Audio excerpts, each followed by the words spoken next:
Welcome to this episode of Adam Answers. For this time, the question comes from Kevin Naidu, and this question was submitted via Facebook. And Kevin asks, how would you use SFBT with a person who has delusions? And Kevin, thank you, first of all, thank you for asking this really important question. Second, the thing that I would say is that it's important to remember that solution-focused brief therapy doesn't take away people's problems. That's not necessarily the point or the focus of solution-focused brief therapy.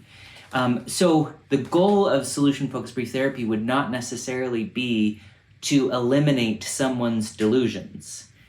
Which obviously begs the question, so then what is the goal or what is the emphasis of solution-focused brief therapy? And the thing that I would say is we want to remember that solution-focused brief therapy is about getting a detailed description about the presence of someone's desired outcome.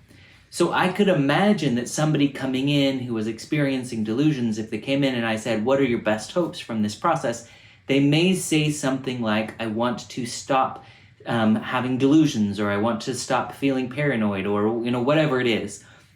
The first thing that we would want to do in that scenario is we would want to fully accept that that's the reality that they would like, and we would want to say, and if you were somehow able to eliminate the delusions or experience those less than you are now, what difference would that make? And the reason that we're asking that what difference would it make question is we want to get to the outcome. And they might say, well, then I would finally be able to have peace, or then I would be able to live my life in a meaningful way, or something like that.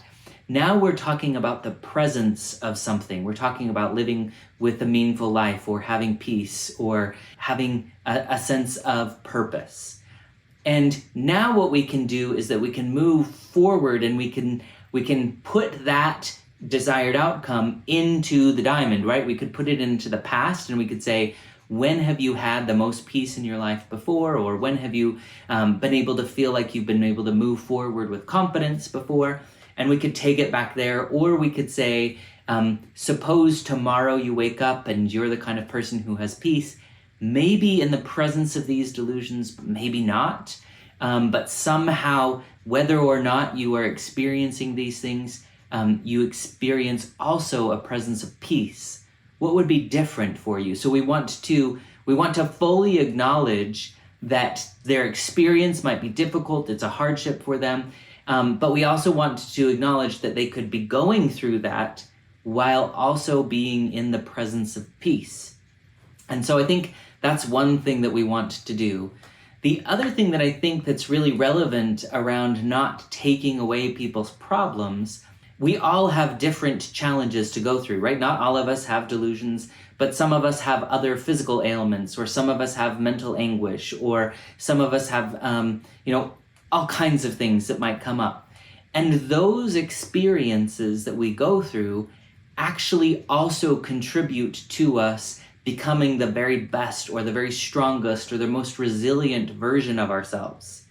And so that's one of the other things that I would say that we want to do with somebody who's experiencing delusions, is we want to acknowledge, yeah, this is really hard, but what are you learning about yourself, or what skills have you developed as you've tried to manage these experiences before?